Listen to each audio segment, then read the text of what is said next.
गोवंडी रफीक नगर कब्रिस्तान के मुद्दे पर राजनीति क्यों और इरफान ड्यूटे को नोटिस मिला क्यों? 78,000 करोड़ की बीएमसी, एशिया की सबसे बड़ी महंगी बीएमसी 15-20 लेबर लगाकर साफ सफाई नहीं कर सकती है। ये बहुत बड़ा विषय है। दूसरी चीज, लाइटिंग की, इमरजेंसी लाइटिंग का तुमने टेंडर बोला दिया है, सिर्फ तुमको मॉनिटरिंग करना है। उसके साथ साथ 15-20 लेबर लोगों को ये करवाना है। 15-20 लेबर लगा कर तुमको ताबड़तोड़ हो जाता था। रफीक नगर कब्रिस्तान में शब-ए बारात का 3 तारीख को शब-ए बारात है, जो हमारा फेथ है, जो हमारी आस्था का ये मामला है। तो उसमें अगर तैयारी वहां पर क्या हो रही है, इस पर अगर देखना और वहां के मसले क्या है कब्रिस्तान के, ये मुझे अगर वहां पर देख रहा हूँ कि तकलीफें हैं, बहुत सारे मसले मसाइल हैं, और अगर वो मसलों को मैं रिलेटेड डिपार्टमेंट तक उठाना राजनीति अगर आपको लग रहा है, तो भाई मैं क्या कर सकता हूँ। मैंने 3 मांगे रखी है। अब उनका ये मुझे कहना है, देखिए मैंने वार्ड ऑफिसर को दिया था ये 3 मांगे 29 तारीख को, और मैंने 1 तारीख का बोला था। 1 तारीख को 6 बजे तक के मेरी मांगे पूरी नहीं हुई तो मैं भूख हड़ताल पे बैठूंगा। 1 तारीख को 6 बजे तक इंतजार करूंगा। 7 बजे से 1 तारीख को मैं भूख हड़ताल पे बैठूंगा। ये मैंने उनको लेटर में भी प्रॉपरली मेंशन किया हुआ है। अभी मुझे पुलिस वालों ने 1.5-2 घंटे पहले नोटिस ला कर दिया गया है। ये बोल रहे हैं कि कायदा सुव्यवस्था को ध्यान में रखते हुए आपके वजह से काफी भीड़ हो सकती है, कायदा सुव्यवस्था बिगड़ सकता है, इसके लिए आपको एक तो वहां पर आना नहीं है कोई भी ये करने के लिए। हम आपके मांगों को बीएमसी के लिए, मतलब पुलिस कह रही है कि हम बीएमसी को आपके मांगे, तो मैंने तो 28 तारीख को ही बता दिया हूं कि मेरी ये मांगे है। तो अभी तक क्या कर रही थी बीएमसी, या तो फिर नहीं कर रही है, तो मुझे क्या मतलब। मैं तो उस दिन भी कहा था मुझे प्रशासन की मंजूरी मिले नहीं मिले, मैं मेरे गोवंडी की आवाम की रजामंदी से वहां भूख हड़ताल पे बैठूंगा अगर वहां काम नहीं हुए तो। को पुलिस नोटिस दे दे तो आप नहीं जाओगे क्या? कौन? पुलिस को तो मैं बोल रहा हूँ ना कि मेरे को प्रशासन की मंजूरी की जरूरत ही नहीं है। मैं लोगों की मंजूरी और रजामंदी के लिए जाऊं, रजामंदी से ही बैठूंगा। मेरे को मेरी आवाम तय करेगी, मुझे वहां बैठना ही नहीं। मैंने कहा है कि शब-ए बारात को ध्यान में रखते हुए मैंने ये 3 मांगे की थी। 6 बजे तक मैं वो 3 मांगों को 5 बजे कब्रिस्तान पहुंचूंगा, 1 घंटा पूरा सर्वे करूंगा। 6 बजेगा, उसके बाद मगरिब की नमाज होने के बाद 7 बजे मैं वहां पर भूख हड़ताल पे बैठूंगा। अगर वो काम नहीं हुए तो वो पुलिस आए या कोई भी आए, मैं रुकूंगा नहीं। बात मेरे फेथ और आस्था की। वही खाली नहीं, जहाँ की गोवंडी की जितनी आवाम में सब भूख हड़ताल में बैठेगी। उनके साथ में बढ़ेगा आप सब लोग अगर पुलिस उनको अरेस्ट करेगी तो उनके साथ में हमको भी अरेस्ट करना पड़ेगा। ये हमारी मांग है। मुंबई टीवी, हर खबर सच के साथ। मैं उस जैन से आप देख रहे हैं मुंबई टीवी। जिस तरीके से कुछ दिनों से गोवंडी रफीक नगर कब्रिस्तान का मामला जो कि हर राजनेता जाके उठा रहा है, साथ साथ में इस मुद्दे को सबसे पहले उजागर किया था इरफान ड्यूटे ने, जो कि इस वक्त हमारे साथ में मौजूद है। और आपको बता दूं, इरफान ड्यूटे ने एक पत्र लिखा था। इस पत्र लिखने के बाद में इन्हें अब पुलिस से नोटिस मिल चुका है कि आप किसी भी तरीके का कोई आंदोलन नहीं कर सकते, अनशन नहीं कर सकते, उपोषण नहीं कर सकते। ऐसे में इरफान ड्यूटे हमारे साथ में मौजूद है। उनसे सबसे पहला सवाल ये रहेगा कि इरफान जी ये बताइएगा, कब्रिस्तान के मुद्दे पर राजनीति क्यों? पहले तो मैं मुंबई टीवी के सभी दर्शकों को शुक्रिया अदा करता हूं कि गोवंडी के एक अहम मुद्दे पर आप हमारी राय जानने के लिए, या हमारे जो मुसीबत है आई है उस पर देखने के लिए आपने तवज्जो दिया, इसके लिए शुक्रिया। और आप जो बता रहे कि राजनीति, तो मैं आपको क्लियर बताता हूं, मैं रफीक नगर के कब्रिस्तान हो या गोवंडी के आने वाले यहाँ पर जो भी हॉस्पिटल के इश्यूज हो या स्कूल के इश्यूज पे मैं कोई भी राजनीति की बात करूंगा नहीं। ये हमारे बुनियादी इशू और बुनियादी मामलात हैं। रफीक नगर कब्रिस्तान में शब-ए बारात का 3 तारीख को शब-ए बारात है, जो हमारा फेथ है, जो हमारी आस्था का ये मामला है। तो उसमें अगर तैयारी वहां पर क्या हो रही है, इस पर अगर देखना और वहां के मसले क्या है कब्रिस्तान के, ये मुझे अगर वहां पर देख रहा हूँ कि तकलीफें हैं, बहुत सारे मसले मसाइल हैं, और अगर वो मसलों को मैं रिलेटेड डिपार्टमेंट तक उठाना राजनीति अगर आपको लग रहा है, तो भाई मैं क्या कर सकता हूँ। मैं उसमें ये भी बोल रहा हूँ, मैं किसी पार्टी को कोई मैं टिक्का टिप्पणी या आरोप प्रत्यारोप पर नहीं जाना चाहता। मैं ये गोवंडी के बेसिक जो चीजें हैं, और ये मेरे फेथ का विषय है। शब-ए बारात आने वाला है, शब-ए बारात की तैयारी वहां पे बिल्कुल नहीं थी।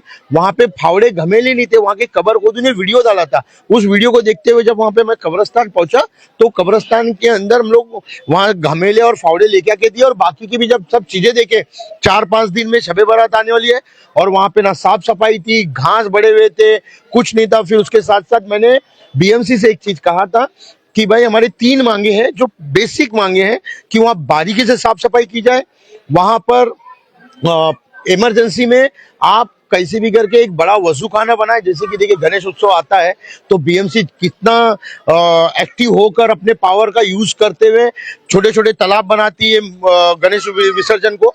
तो वैसे ही मेरा जैसा उनका फेथ का और आस्था का है विषय, गणपति विसर्जन का विषय, वैसी ही शबे बारात मेरे आस्था और फेथ का सब्जेक्ट है।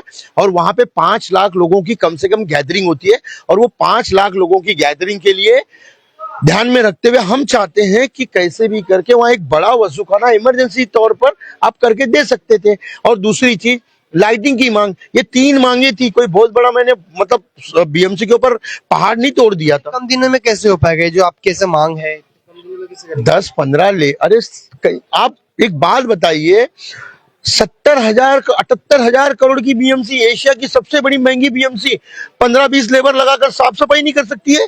ये बहुत बड़ा विषय है। दूसरी चीज लाइटिंग की, इमरजेंसी लाइटिंग का तुमने टेंडर बोला दिया है, सिर्फ तुमको मॉनिटरिंग करना है, उसके साथ साथ 15-20 लेबर लोगों को ये करवाना है। 15-20 लेबर लगा कर तुमको ताबड़तोड़ हो जाता था। और बाकी बात रही इमरजेंसी है, इमरजेंसी वजूखाना आप देखते हो 2-3 दिन का इज्तिमा होता है, तो 2-3 दिन के इज्तिमा में किस तरीके से 2 दिन में बनता कि नहीं बनता, आपने नहीं देखा है क्या? मैं कुछ ऐसा बोल रहा हूँ क्या चांद पर से कुछ मट्टी मंगा लो और वो वहां पर हमको जरूरत है, इस तरीके की बात कर रहा हूँ? मैं बोल क्या रहा हूँ कि मुझे इमरजेंसी की ये चीज की जरूरत है करके। पुलिस ने आपको नोटिस क्यों दिया है जब आप इतना अच्छा काम करने की सोच रहे हैं? फेथ की बात है, आपकी आस्था की बात है, लोगों की आस्था की बात है, मुस्लिम समुदाय की आस्था की बात है, रफीक नगर के लोगों की आस्था की बात है, तो नोटिस क्यों दे दिया आपको? देखिए ये सिर्फ रफीक नगर या बैगनवाड़ी या 134 नंबर वार्ड के लोगों की आस्था की नहीं है, ये मुसलमान हर कलमा गो के आस्था का सब्जेक्ट है, ये आस्था का विषय है। तो आपको मैं यही बताऊंगा कि मैंने 3 मांगे रखी है। अब उनका ये मुझे कहना है, देखिए मैंने वार्ड ऑफिसर को दिया था ये 3 मांगे 29 तारीख को, और मैंने 1 तारीख का बोला था, 1 तारीख को 6 बजे तक के मेरे मांगे पूरी नहीं हुई तो मैं उसमें ये करूंगा, मैं भूख हड़ताल पे बैठूंगा। 1 तारीख को 6 बजे तक इंतजार करूंगा, 7 बजे से 1 तारीख को मैं भूख हड़ताल पे बैठूंगा। ये मैंने उनको लेटर में भी प्रॉपरली मेंशन किया हुआ है, ठीक है। दूसरी बात ये हुई, अभी मुझे पुलिस वालों ने 1.5-2 घंटे पहले नोटिस ला कर दिया गया है। ये बोल रहे हैं कि कायदा सुव्यवस्था को ध्यान में रखते हुए आपके वजह से काफी भीड़ हो सकती है, कायदा सुव्यवस्था बिगड़ सकता है, इसके लिए आपको एक तो वहां पर आना नहीं है कोई भी ये करने के लिए। हम आपके मांगों को बीएमसी के लिए, मतलब पुलिस कह रही कि हम बीएमसी को आपकी मांगे, तो मैंने तो 28 तारीख को ही बता दिया हूं कि मेरी ये मांगे है, तो अभी तक क्या कर रही थी बीएमसी, या तो फिर नहीं कर रही है तो मुझे क्या मतलब। मैं तो उस दिन भी कहा था मुझे प्रशासन की मंजूरी मिले नहीं मिले, मैं मेरे गोवंडी की आवाम की रजामंदी से वहां भूख हड़ताल पे बैठूंगा अगर वहां काम नहीं हुए तो। मेरे 3 ही ये है सब्जेक्ट है। और एक बात मैं फिर कहूंगा, मैं किसी भी पार्टी को आरोप प्रत्यारोप नहीं करूंगा। मैं तो चाहूंगा कि गोवंडी के एजुकेशन हो, हॉस्पिटल के सब्जेक्ट हो या फिर कब्रिस्तान पर, इसमें हर पार्टी वालों को साथ में मिलके हमको गोवंडी के लिए काम करना है, बस यही मैं चाहूंगा। मगर पुलिस ने नोटिस किया, अभी आपको पुलिस नोटिस दे दी तो आप नहीं जाओगे क्या? कौन? पुलिस को तो मैं बोल रहा हूँ ना कि मेरे को प्रशासन की मंजूरी की जरूरत ही नहीं है, मैं लोगों की मंजूरी और रजामंदी के लिए जाऊं, रजामंदी से ही बैठूंगा। मेरे को मेरी आवाम तय करेगी, मुझे वहां बैठना ही नहीं। मैंने कहा है कि शबे बारात को ध्यान में रखते हुए मैंने ये 3 मांगे की थी। 6 बजे तक मैं वो 3 मांगों को, 5 बजे कब्रिस्तान पहुंचूंगा, 1 घंटा पूरा सर्वे करूंगा, 6 बजे का, उसके बाद मगरिब की नमाज होने के बाद 7 बजे मैं वहां पर भूख हड़ताल पे बैठूंगा। अगर वो काम नहीं हुए तो वो पुलिस आए या कोई भी आए, मैं रुकूंगा नहीं। बात मेरे फेथ और आस्था की, चाहे एफआईआर हो जाए, मेरे को अरेस्ट करे, मेरे को लेके आके अंदर बिठा दे, मैं नहीं करूंगा। क्योंकि ये बात मैं फिर बता रहा हूँ, मेरे फेथ और आस्था का मामला है, ये कोई दूसरा मामला नहीं, ये मुद्दा नहीं है, ये मेरी आस्था का मामला है। शबे बारात हमारे लिए बड़ी रात है और हमारे वहां पे 5 लाख लोग आएंगे और वहां पे तकलीफ होगी, वो मैं नहीं बर्दाश्त कर पाऊंगा। यानी आपका ये कहना है कि अगर आपकी 3 मांग नहीं पूरी होगी, कुछ भी हो जाए आप हटेंगे नहीं? कुछ भी हो जाए, कुछ भी हो जाए, मैं अरेस्ट हो जाऊं या मुझे उमर खालिद के जैसा अंदर डाल दे देवे, सरजिल ईमान के जैसा अंदर डाल देवे, कुछ भी कर दे, मैं रहूंगा वहीं जाऊंगा और भूख हड़ताल पे बैठूंगा ही, उठूंगा नहीं। क्योंकि ये कोई मुद्दा नहीं है, मेरी आस्था की बात है, फिर कह रहा हूं आपको। तो साफ तौर पे आप इरफान ड्यूटी को सुन सकते हैं, उन्होंने ये कहा है। हालांकि इस सब मांगों के बाद में उन्हें एक नोटिस मिला है पुलिस का। कुछ लोग भी मौजूद, उनसे बात करने की मैं कोशिश करता हूँ। क्या नाम है चाचा?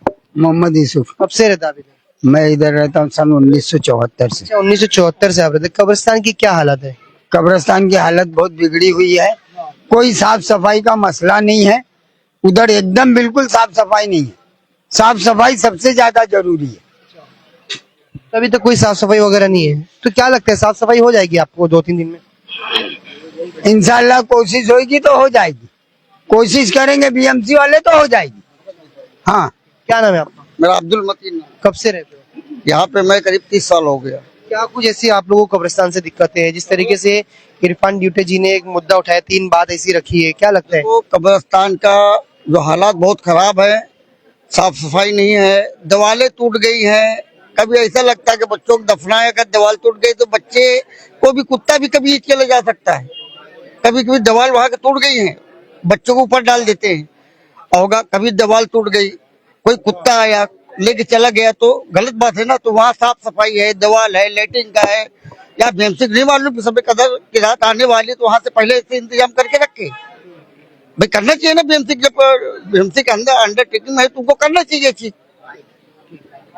क्या नाम है तुम्हारा? मोहम्मद खलील। कब से रहता है?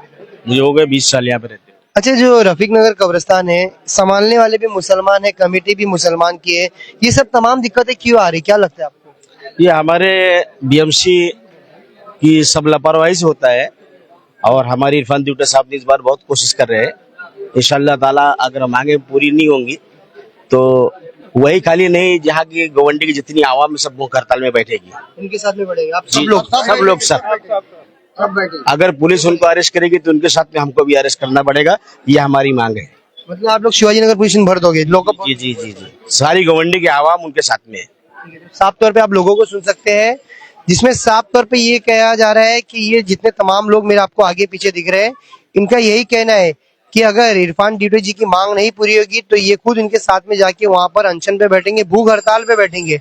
और पुलिस ने जो दिया हुए नोटिस, इनकी बिना परवाह किए हुए ये अपनी गिरफ्तारी देने को भी तैयार है। मगर जिस तरीके से मांग की जा रही है रफीक नगर कब्रिस्तान में होने वाली समस्याओं को लेकर, अब देखना ये रहेगा। और सबसे दुर्भाग्य की बात यह है, इस कब्रिस्तान को संभालने वाले जो कि वहां पर कमेटी में मुसलमान की कमेटी है, उसमें मुस्लिम समुदाय के लोग हैं, इसके बावजूद इतनी जर्जर अवस्था और इतनी कंप्लेंट आना बेहद ही शर्मनाक बात है। अब देखना ये रहेगा इस पूरे मामले पे क्या कुछ वाकई में लोग राजनीति करते हैं या कब्रिस्तान को सुधारने का काम करते हैं। कैमरा पर्सन जुनेद क्या, जैन से, मुंबई टीवी।